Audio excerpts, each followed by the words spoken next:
guys, oh. Nandito na naman tayo, naglalakad. Tapos na naman tayo sa trabaho natin, kaya ilakad muna natin. Pag ganitong oras na alas 7, uwian si Manyamang Kaabe. Kaya masarap naman maglakad, templado yung klima. So doon ako tatawid sa kabila, kasi kaya lumilipat ako dito sa kabila, pantay yung semento diyan, diba?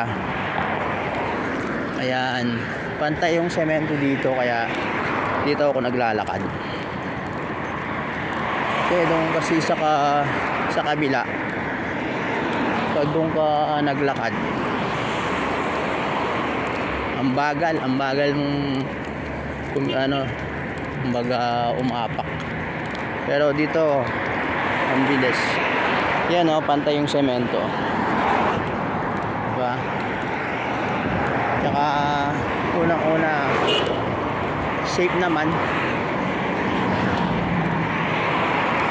Maraming tao sa kalsada, para ka lang naglakad sa Quiapo, eh. Kaya nasa gitna ka ng kalsada. Ayan, o, nasa gitna ka ng kalsada naglalakad. Ayan ang buhay Saudi ni Manyamang Kaabe, guys.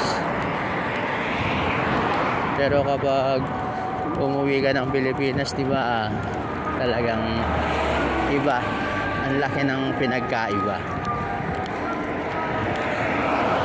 I-compare mo ang buhay mo sa Riyadh tsaka sa Pilipinas. Ang layo, diba?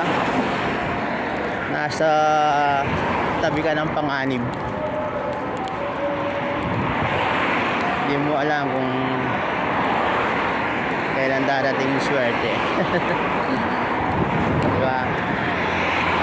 So hanggang dito na lang, guys, ano. Thank you nga pala dun sa pag like and share nyo kay Manyamang Kaabe. Sana wag kayong magsawa.